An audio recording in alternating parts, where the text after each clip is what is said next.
Do you have a comment over there? Yeah. Our moderator has a comment.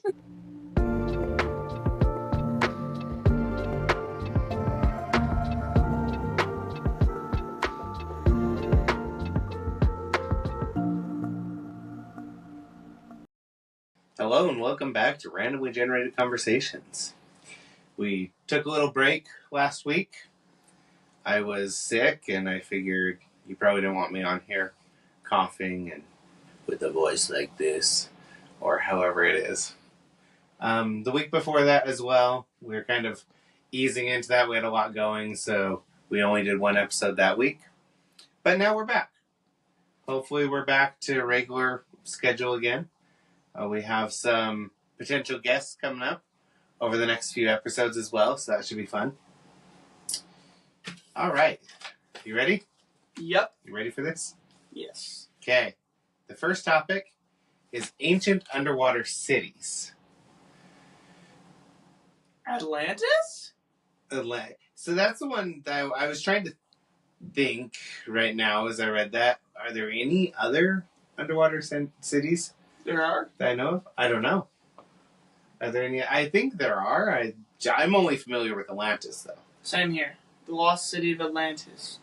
That a lot of people, they're like, oh, it's a lost city. And then all of a sudden they make movies where, oh, we found Atlantis. Then why not tell us? Like, seriously. Go out of the TV. Just tell us exactly where Atlantis is. We won't steal anything, we promise. Can you say, come out of the TV and tell us? Yeah.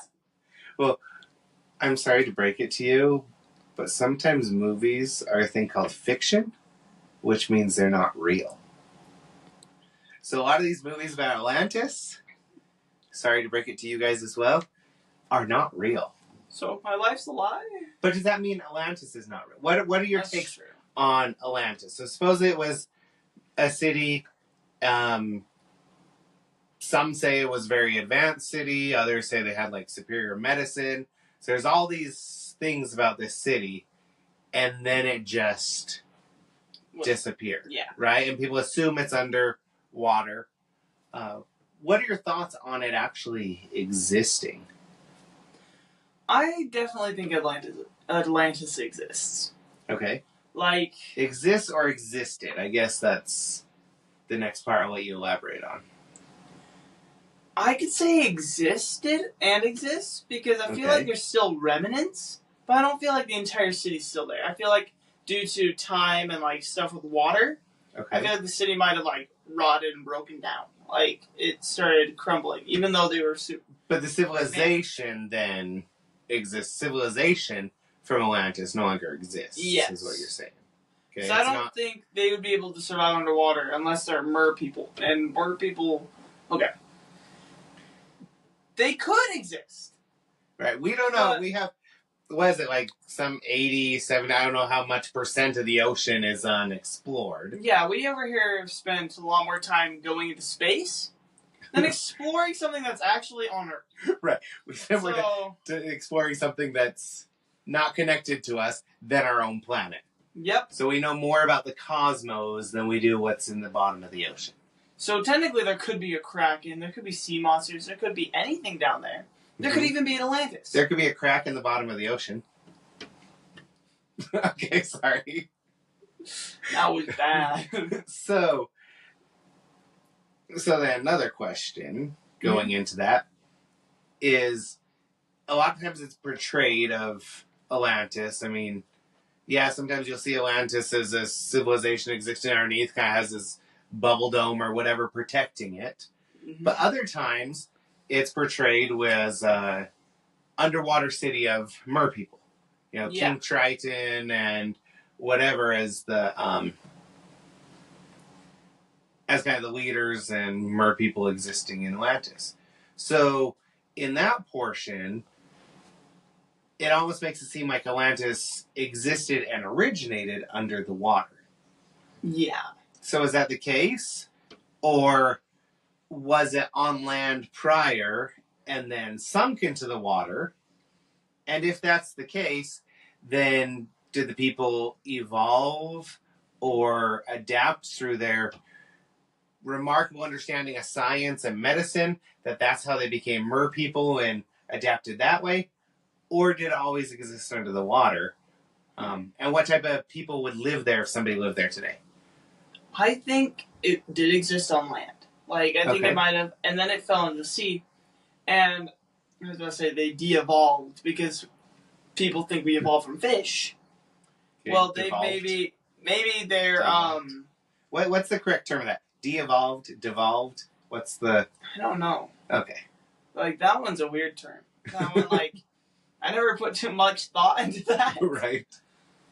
But yeah, I think it lived, like, it was on land, Mm-hmm. probably sunk, and then they had just their primitive instincts kicked in. They're like, we're gonna go back to these ways because we no longer can live on land with our great stuff. Right.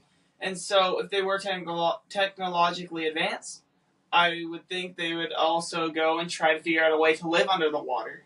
Okay. Maybe they knew a way to capture more oxygen than we can in an oxygen tank. So, like, they could be in scuba suits and still be living under the water right now. Okay, Or but they wouldn't could they be need a running way water. to refill the oxygen, or do you think they have a way to kind of filter the water and take the oxygen out of the water to be able to breathe without needing extra oxygen containers then? I think that last part where, like, they're able to filter the oxygen. Okay. Then again, a lot of hydrogen would be around, and that would Right. cause a couple different problems. But maybe those go up as like bubbles out of the water then. That's the reason why you can't explain And some of the therefore- bubbles in the water. Because Sometimes we can't explain the bubbles in a water, right? You're in the swimming pool and you just can't explain the bubbles. it was Atlantis, I swear.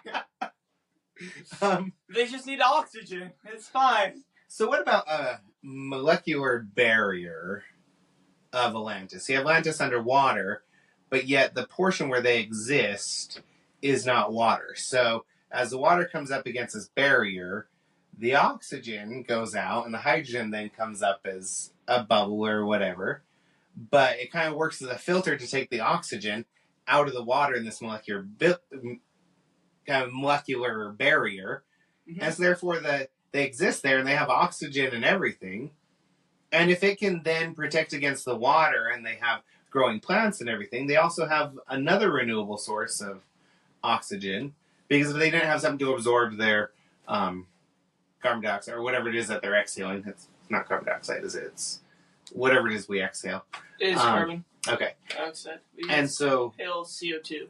we exhale that, and instead of having to build up there, they have plants and everything, even if it's like kelp, but a kelp that gets nutrients from maybe underneath from the water and everything, but then comes up and it absorbs that and another source of oxygen. I mean, they're thinking that they can create kind of this ecosystem on Mars. Yeah. Right? So that by introducing plants and maybe starting in some type of dome, that they can start creating an oxygen situation there and a livable area. So why couldn't that be possible under the water if they're as technologically advanced as we believe they are? I don't know. I was also thinking about something that just came to my mind. Mm-hmm. What if Atlantis was on Mars? And that's the reason why there's no longer water and stuff. Because they were using all their resources because they were technologically advanced. They're using all the resources from this dying planet, basically. Uh-huh. And so that's why Mars ended up like this. So the people no longer exist on there, or they found a way to get to Earth, and they're just living amongst us now. Like, right. They were the early settlers. If you're from Atlantis, let us know. Or maybe Mars was Atlantis, right? Yeah, that's what I'm thinking. And now the civilization of Mars got destroyed and everything. So. Yeah, I don't know. It was like. Do you have a comment over there? Yeah. Our moderator has a comment. What if we are Atlantis? And the atmosphere, whatever, is the ocean. And out of space is outside of the ocean. Right? Wow. We have this barrier here that keeps the oxygen in. So I was thinking of on a small scale. So. And under the water. But what if we really are under the water, the whole Earth, like you're saying, and our Because we can stratosphere and the ozone layer is really a barrier against the water. Ocean. Yeah. Wow, mind blown. We probably have some scientists out there that are going to be like mad at us. No, it doesn't work that way. But I mean, who knows, right? I mean, that might also tie into the Mars theory. Mars used to be there, but once that oxygen layer and stuff was dying down, people didn't know what to do, and so they fled to a planet next to it, and they're like, this place has the resources we need, and so maybe they left like books and stuff behind, and now it's just reduced to red dust. So now they left books behind, and so they don't have all the technology, and so they're currently trying to build back up the technology that they lost. But then how does that fall into the theory of Pangea, right? Like a lot of people, that's one of their proofs of Atlantis existing, is that when you put the puzzle pieces of Pangea back together, there's a missing portion of it. And again, some people will believe that that is Atlantis. Or it could have been where the like I was saying, the ship could have crashed and done something there. I think it was Scrat that did that. That makes sense. It sounds like something Scrat would do. So Scrat, Ice Age. Yep. Right? The squirrel was constantly like destroying worlds, and I mean, it looks end up getting. I think in one of them, he's the one that actually caused the separation of it, right? So, so maybe he was the reason for the destruction of Atlantis too, right? Maybe. Okay, so I'm gonna shift back to mer people in Atlantis instead of this civilization under the water, which is completely feasible. We should go create that. You want to come live with us under the water? Help us figure out how to have a molecular barrier to separate the oxygen and everything. But mer people, okay? Mm-hmm. Do they exist?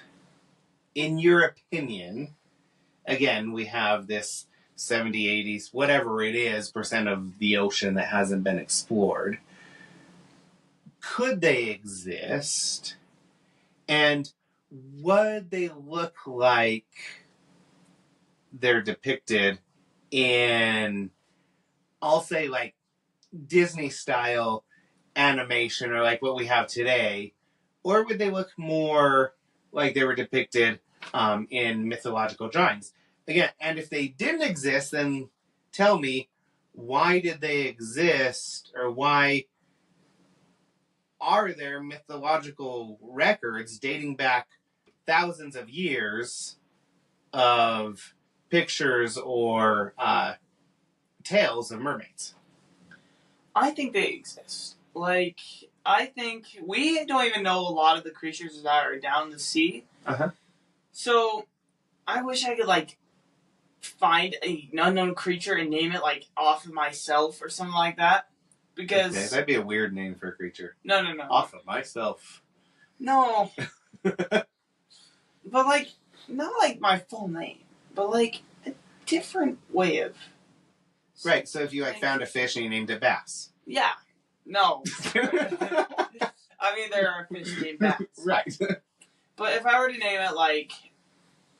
Chin? A bastion fish. Fish. Yes. Bastion fish. Yes, Sebastian fish. That's the scientific name. Okay. A fish, and that's basically the name of it. It's just a fish. Okay. So the scientific name is bastion fish, and the actual name is a fish. So it's like A-F-I. Right, that'd be very confusing. C-H-E-W-X-Z. And especially if it didn't have the characteristics of an actual fish. And so you're like, this is a fish, and this is a fish. Right? As you see in these two different drawings, this is a fish, and this is a fish. They're two different things, but they both live in the same place. Why did you call it that way? I don't know, some kid named Bastion decided that that's what it's going to be called.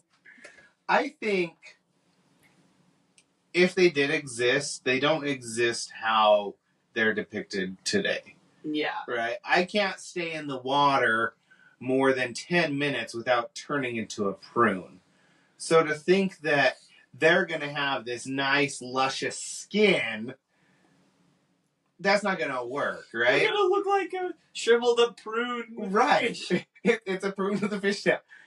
But supposedly the reason we do that is because it allows the grip and everything better under the water. So if these people are, or mer people, want to be inclusive, so if these mer people are existent under the water, yeah, then I think they would be somewhat scaly and pruny. Or have this, yes, this pruny, this, they wouldn't be beautiful in the sense of what we think of beauty, but they might be beautiful in the sense of like a blobfish, right? Yeah. So to a blobfish, another blobfish is beautiful.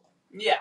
And so to a mer person, they would see an mer person as beautiful. And we're probably extremely ugly to them. We over here. Look at those hairy things. Why do they have hairs on their head and everything? They don't have prunes like we do? Oh my gosh. They're accept you, an atrocity. They'd accept you. Because you said, look at those things with hairs on their head. Oh yeah, I'd be fine because I don't have that. No, but I think you're onto something there. I think they'd be depicted more as sirens, though.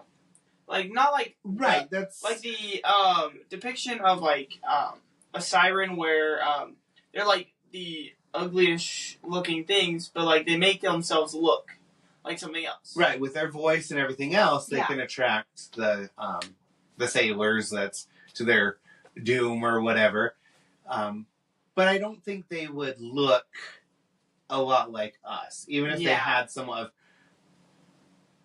personal characteristics. If you think of how we evolve and adapt over time, I mean, whether certain individuals would grow taller based off the region in which they live, and so you go through this evolution or this adaptation. Even if they started on land and somehow adapted to water, which I don't understand how that could happen, but that's not saying it can't. I mean, we have a platypus that lays eggs and is semi-aquatic, right? Yeah. And sweats milk. So the fact that that exists tells us, somebody might be able to evolve. But I think their hands would be more webbed. To be able to swim faster, that's a natural evolution trait.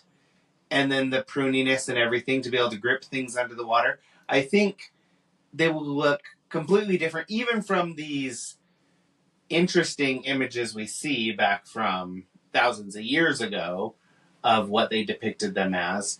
But why do you think, if they don't exist, why do you think that there's been a belief in them for many years? And part of it could, in my opinion, part of it could be they needed something to explain sailors being lost at sea. Right? I mean, yeah, that would make sense. So they would make up the stories of sirens and everything else. But there has to be based off of something that has been seen, or the tale, even if it's, oh, well, that's what my grandfather told me, and and his grandfather, and his grandfather, and his grandfather, and it just passed down. At some point, that tale came from some original thing. Right, from some original thing. Because, like, me telling my son, hey, I remember this story. He could go on and tell his son, hey, I remember this, but a little different. Then they go on and on and on. And it's like a completely different story around the end. Right. But it still has some truths to it. And thinking about, like, the mer people, I'm thinking, like, Luca. Okay. Good film. But they were sea creatures, not mer people, even though they seemed like mer people. But my thing with it is... Not sea creatures, sea monsters. Over here, probably, like, since they were under the water and they're seen as monsters, that's why we don't see the mermaids. They probably found a way to get down to the layer where we can't get down. Right. So that they can live down there without the worry of, oh, these people are going to go and they're going to, like, yell at us and they're going to just kill us, everything. And it's like, well, we're over here and we're like, oh, there might be people down there. They're going to be over here trying to get us if they become advance at all because we're worried about Atlantis being down there. Right. If we're like, okay, well, if they're technologically advanced and Atlantis is down there, we're in trouble. Like, that's what we're thinking. But, so, it's basically a fear and a fear situation if they exist. Trouble, but there could also be a lot to be learned from them as well. Yeah. But if we see mer people or that as savages or something to be feared, they probably see us as something to be feared as well. Yeah. And they probably have much more reason with being feared of us, right? I mean, we eat fish on a daily basis. They Right. don't eat humans on a daily basis. Exactly. Except for maybe those sailors, but they never lived to tell the tale, so. Right. Okay, oh yeah, because going back to the siren, right? Yep. Okay. But, like, I don't think they would eat human. We eat fish. No? It's true. Fish is delicious. So they're over here, they're like, some could be watching us, and they're like, oh, goodness, they eat they eat our kind. What savages? And then we're over here, and we're like, delicious fish. We're not even caring what they think. That's true. Next time you eat a fish, just remember, more people are gonna be over here getting a little angry at you. But I still love fish, so I don't care. I think we've kind of beat this fish to death, so let's go on to the next one. Okay, so AI. Do you embrace it or do you avoid it? I have my thoughts on here, but I'll let you start. Should we, as a society, embrace it or avoid it? I think with AI, as long as we have something to moderate it, I think it's a good resource. Okay. I have a lot of people at school that are like, oh, AI is really bad. It's taking away people's jobs. Well, yes, in a sense, it is taking people's jobs. But it's also helping out different jobs. Mm-hmm. Like, you're not over here seeing a lot of games being developed by AI entirely. Right. They may get some ideas through AI, or they might get some ideas through, like, coding and stuff like that they need. They're not going to make it 100%. AI is artificial intelligence, so stuff that can think for itself. I figure, Like- I just said AI, figure definition for anybody who, I mean, I think everybody nowadays knows what AI is. But in case somebody didn't, artificial intelligence. Okay, continue. Artificial intelligence.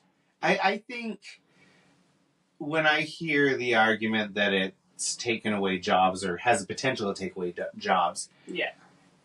I've always been told or heard that when one door closes, another door opens. Right? So even though it may take away certain jobs, it doesn't mean that other jobs are not going to come up and take the place. Yeah.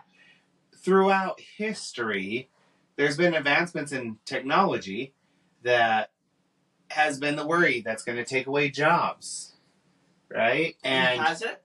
Well, some has, but then it's also created other jobs in other areas. And so there's been a shift. I mean, we're not all out there, as blacksmiths and farmers and everything nowadays. There's a lot more technology that, yes, there's still farmers out there. Yes, there's still some blacksmiths. But a lot of stuff is made in factories. And so those factories now employ people, and the people work on whether it's maintaining the machine, making sure things are going through, quality control. Because a machine still can't do that great of a quality control job. Yeah. And so then the fear was, well, it's going to take away jobs. Well, it created other jobs. And even as some of those processes get more automated, there's still other jobs for those people to take up. So I feel that embracing AI is a good thing. I think a lot of the jobs that it's going to replace will just shift to another area and possibly an even greater or more fulfilling job. And yes, stuff like data entry, right? Some people are really good at it. I enjoy data entry. But if it can do that much more efficient than I can, which right now the efficiency is, I mean, if you've ever seen it try to draw hands, we know the efficiency of AI. Or claymation. Or claymation, that's a scary one. But as it could take up some of that, then these people who are adept at that can work on data entry for the AI systems or in other areas, right? And so I'm not too worried because throughout history there's always been some technology advancing and change things. I mean, we don't have, knights guarding our castles anymore. We don't have the job of someone shoveling the horse dung. I mean, yes, in a parade, you have the guy going behind shoveling the horse dung, right? Or having to clean out the chamber pots. Yeah. Now we have a sewage system that automates all that, and that person no longer has to deal with that. If you think about the job that a tanner used to have working with leather, and without going into too gruesome detail, but they used to cure that leather with urine. And so he used to have to deal with basically human excrement on a regular basis. And I don't think there's a big complaint when there was better ways of curing the leather than that. If it wasn't cured, there was urine. You were in trouble. You're in trouble. Right? No, so I don't worry because I think progress is progress. Yeah. I don't think AI is anywhere near taking over the world. But if it is, I'd rather be on its side than against it. Yeah. Right? Or have my hands redrawn as AI hands. With AI though, something that I've been thinking about is how, because a lot of people are like, oh, AI, like how you're saying, we shouldn't be like really afraid of it, right? Like taking jobs. But I still have people that are super afraid. They're like, oh, it's just gonna take it over everything, and I'm like, well, technically, it's man-made. Mm-hmm. And you may think your Siri or Alexa, whatever your phone has, you would think, oh, these things know everything. And that's also man-made. Right. So, like, we over here, my teacher has said, Siri has an IQ of -1. It takes information from other people that people have made. Exactly. And used it. So that's kind of what AI is. It's man-made, and it doesn't take information, like, from other stuff fully. Mm-hmm. But it uses ideas from different things to give you an idea of what to do. Right. It compiles. So what could take someone a long time researching a whole bunch of different styles, it compiles it into one. Yeah. To your point, when we ask Alexa a question, it's always according to an Alexa contributor. So it's getting its information from an actual person. Yeah, and if it says like a website, it's like, okay, the website was made by a person. And it's like, well, if you could tie basically anything back to man-made, except for like a lot of the food and stuff. Not food, but like initial crops. If like people weren't planting them. But most crops nowadays are not the original version of the crop. Yeah. So many have already been hybrid crops up to the plants that we know today. From what I've heard, even the banana that we know today tastes nothing like what the original banana tasted like. Yeah, so even the crops we've man-made or man-altered. I feel like a lot of the stuff nowadays, like food-wise or stuff that we thought, and like sheeps and cows and stuff like that, not exactly man-made, but man-altered. I mean, great example, dogs. Mm-hmm. If you look at the early ages of dog, it's wolf. Like, oh, there's scary wolves out there, be careful. There still is, yes. Right. But from what I've thought, and I think happened, was the wolves needed, like, help at some point they weren't going to be able to hunt anymore because the humans have taken most of their resources. And so they basically went to the humans and, like, were trying to attack them, but they were trying to help them out. Like, the humans trying to give them some food, so maybe over time they started relying on humans. And the humans relied on them, too. Yeah. Right? And so... to get them different things, like hunting and stuff like that. That's why you had the early hunting dog. But that's one that I'm kind of curious, right? So if you were to go back however many years the domestication of the dog started and tell this wolf that, hey, in so many years, this is going to be your ancestor, and you show them a little chihuahua, right? They're going to be like, no, I'm out, right? Domestication, not for me. But we took a mighty wolf and made it into a chihuahua. This could be you in the future. Right? How about AI and creativity? So that's the other argument I've heard. AI takes away the creativity. Now anybody could create something using AI. Well, I have my own thought on this, but I want to hear yours first. Well, why not everybody create their own creativity using AI? Well, but then it wouldn't be your creativity, it's the AI's creativity.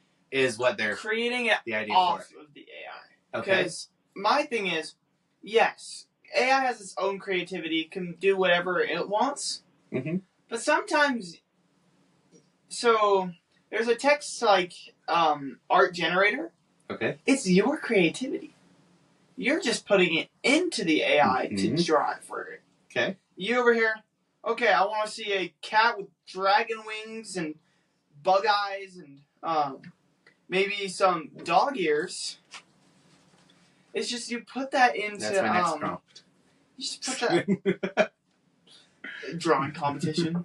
But you just put that into an AI thing, it will draw it for you way better than if you were to draw it, or if something were to draw it. Well, yes. Much better than if I were to draw it. So thank you, said you.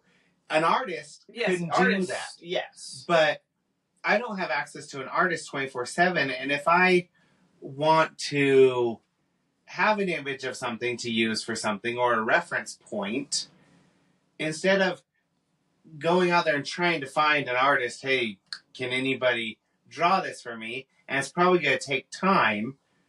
I, within a couple minutes, can get that image from an AI generation. Probably take me 10 times generating it before it gets what I want. Yeah.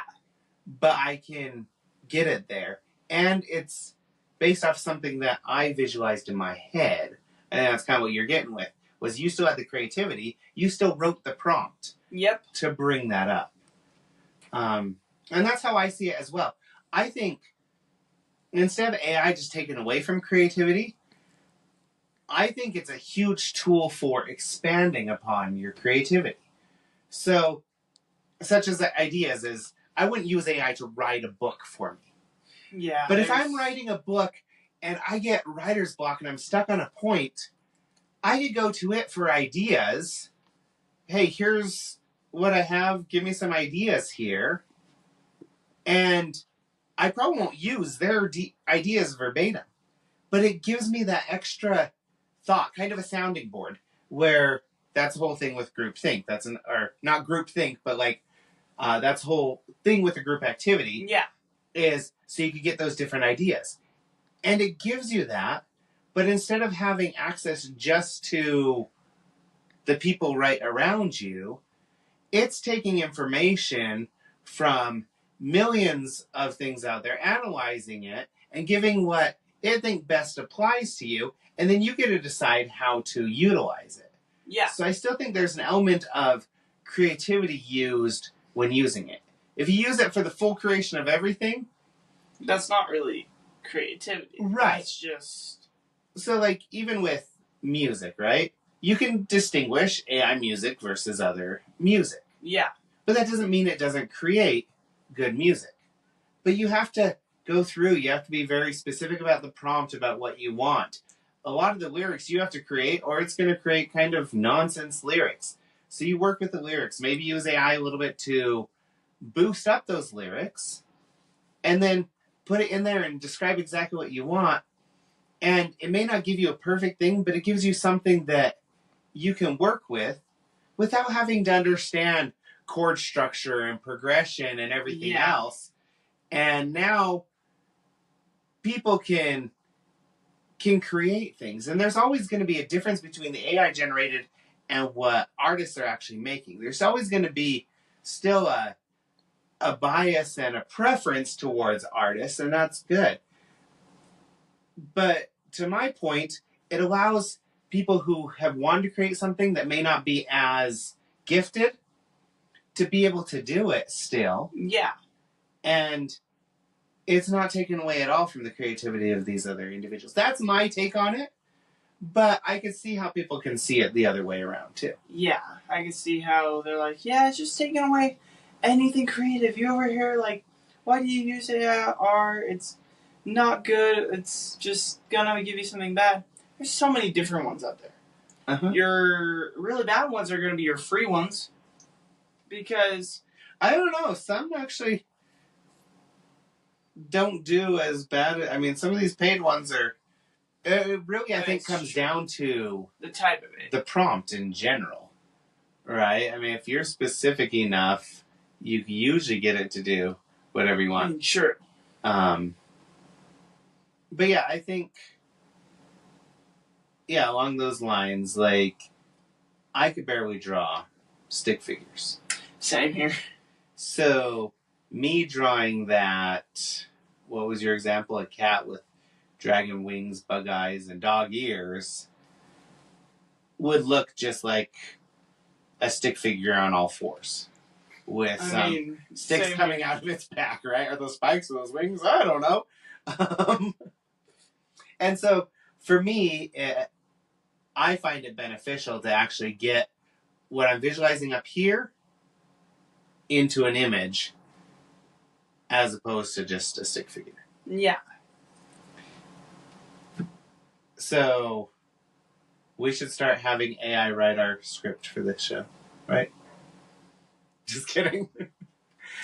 I actually utilize AI sometimes. I use a lot of different sources when it comes to questions for this show. So, sometimes the questions come from AI. Sometimes they come from people. Sometimes they come from... mysterious sources. From mysterious sources. Thank you for joining us. Hopefully you had fun with this episode. I felt like we had some pretty good discussion this time around. Yeah. So, and join us next time. Thank you.